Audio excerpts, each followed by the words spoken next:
Aujourd'hui, euh, nous regardons le livre de Mohamed Sifawi, Taqiya, comment les frères musulmans veulent infiltrer la France.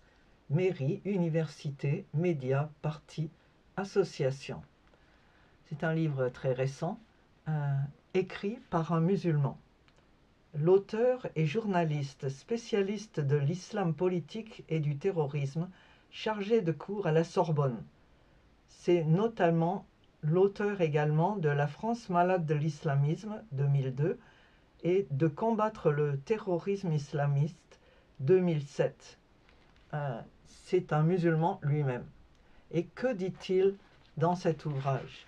D'abord, il s'intéresse au principe de la taqiya, un mot arabe qui signifie montrer et dire le contraire de ce qu'on prépare, qui doit en toutes circonstances demeurer secret et dissimulé.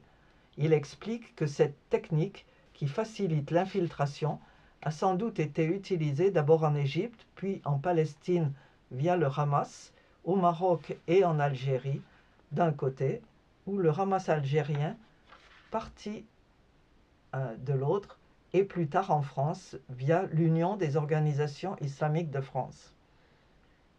Comme il explique l'usage de la taqiya, il dit que pour les musulmans, comme lui, le mensonge est interdit quasiment en toutes circonstances par leur religion et l'éthique qu'elle exige d'eux.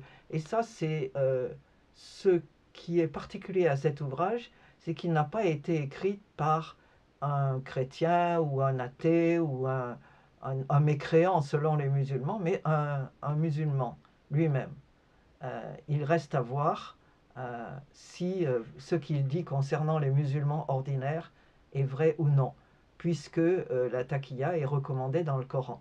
En tout cas, ce qu'il explique, c'est que pour les islamistes, ceux dont il parle dans cet ouvrage, la fin justifie les moyens, la tromperie devient permise dès lors qu'elle est opposée à un non-musulman, un mécréant, pour reprendre l'expression consacrée, qui ne désigne pas dans leur rhétorique le seul infidèle, mais aussi le musulman qui ne partage pas leur conception de la religion et qu'ils appelleront un apostat.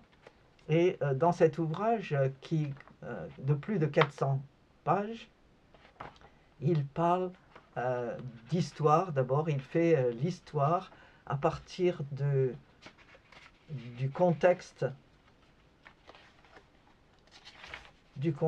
de l'ouvrage, l'histoire, la pensée et les actions des frères musulmans, puisque c'est cette organisation qui occupe le livre.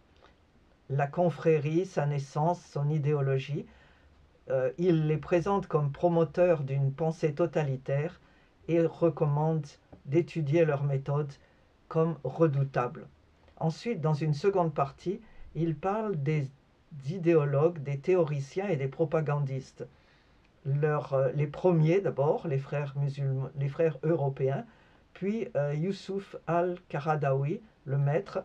Ensuite, il regarde du côté des gourous et de l'Institut européen, puis des propagandistes, et que raconte le chantage à l'islamophobie. Et c'est intéressant d'entendre cette opinion d'un musulman.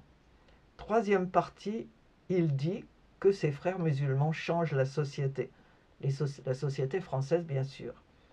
Premier chapitre, oui, les frères savent se jouer des médias. Chapitre 11, voiler la femme pour tuer le féminisme. Chapitre 12, le halal, ce nerf de la guerre. Et chapitre 13, les frères et l'action sociale, une vieille histoire. Dans la quatrième partie, la dernière, il montre que ces frères manipulent les responsables politiques. Il parle de Sarkozy, il parle de Macron, il parle des chefs d'État et étudie la jurisprudence des minorités et comment la Turquie a un rôle à jouer là-dedans. Et finalement, il conclut que ces ambitieux aident l'État à aller droit dans le mur. Un autre point de vue qui peut intéresser dans cet ouvrage, c'est qu'il se